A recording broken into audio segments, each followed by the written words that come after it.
அனைவருக்கும் வணக்கம். இயல் 1 விரிவானம். விரிவானம் அப்படின்னா சிறுகதை.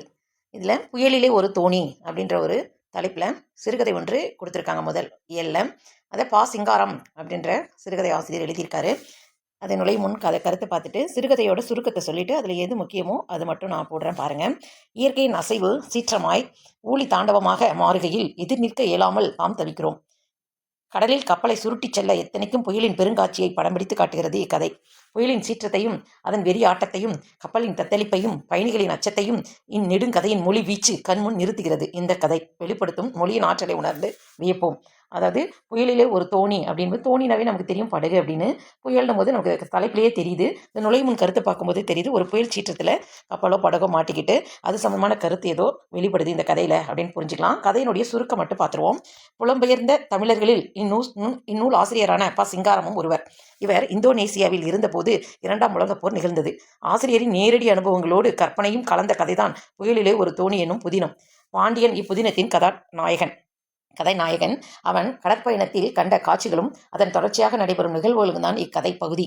இப்போ இந்த பொம்மையில் பார்த்தோம் அப்படின்னா அந்த படத்தில் படகுல போகும்போது புயல் சீற்றம் காற்று இதனால் படகு அசைந்து போகுது. அப்போ படகுக்குள்ளார இருக்கிறவங்க தான் அந்த புலம்பெயர்ந்த தொழிலாளர்கள் அப்படின்ற மாதிரி ஒரு மைய கருத்தை வச்சுக்கிட்டு ஒரு கற்பனை கதை தான் இது. இதில் நமக்கு இந்த கதை சுருக்கம்ன்றது இப்போ நான் சொன்ன இது மட்டும்தான் அந்த கதை. அதில் வர புலமைகள் அதனுடைய சில பேர்களுடைய பொருள்கள் அதெல்லாம் தான் இங்கே நமக்கு முக்கியமானது. கப்பலில் தொங்கான் அப்படின்னா என்ன அப்படின்னு பார்த்தோம்னா, தொங்கான் அப்படின்னா கப்பலில் தொங்கான் அப்படிங்கிறது எதை குறிக்குது? கப்பல். கப்பித்தான் அப்படின்னா யாருன்னா மாலுமி. இந்த மாதிரியான வார்த்தைகளும் பொருளும் தான் நமக்கு இந்த பாடத்தில் முக்கியமானது. தொங்கான்னா என்னது? கப்பல். கப்பித்தான்னா மாலுமி. ஓகேங்களா? அடுத்தது அப்படியே பார்த்துட்டே வந்தோம்னா பொருள்கள் மட்டும் பார்த்துக்கலாம். பொருளும் அதனுடைய மீனிங் மட்டும் பார்க்கலாம். சிப்பம் கட்டு. சிப்பம்னா என்னது? கட்டு. பவ்வம்னா கடல். பறவை மீன் அப்படின் போது பறக்கும் மீன். அவுளியா மீன் அப்படின்னா கடற்பசு. இப்போ 6 சொற்களினுடைய பொருள் பார்த்துருக்கோம். தொங்கான்னா கப்பல், கப்பித்தான்னா மாலுமி.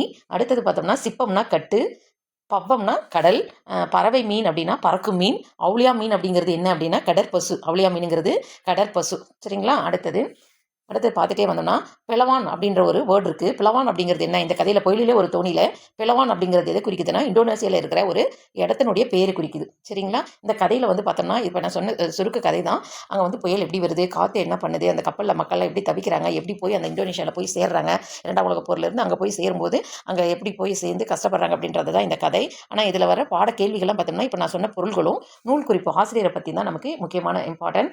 இன்னும் சொல்ல போனால் புயலிலே ஒரு தோணி கதை ஆசிரியர் பார்த்திங்கன்னா பா. சிங்காரம். இதில் வர கதை நாயகன் யாருன்னா பாண்டியன். அதை மட்டும் நல்லா ஞாபகம் வச்சுக்கோங்க. இப்போ சிங்காரம் பற்றின ஒரு குறிப்பு பார்ப்போம். நூறு குறிப்பு. புலம்பெயர்ந்த தமிழர்கள் பற்றிய முதல் புதினம். இது முக்கியமான கேள்வி. புலம்பெயர்ந்த தமிழர்கள் அப்படிப்பட்ட முதல் புதினம் எது அப்படின்னா புயலிலே ஒரு தோணி. முக்கியமான கேள்வி. புயலிலே ஒரு தோணி. இந்நூல் ஆசிரியர் பா. சிங்காரம் 1920 முதல் 97 வரை வாழ்ந்தவர். இந்தோனேசியாவில் இருந்தபோது தென்கிழக்கு ஆசிய போர் மூண்டது. அச்சூழலில் மலேசியா இந்தோனேசியா பகுதிகளில் நிகழ்வதாக உள்ள ஒரு கற்பனை படைப்பு இப்புதினம்.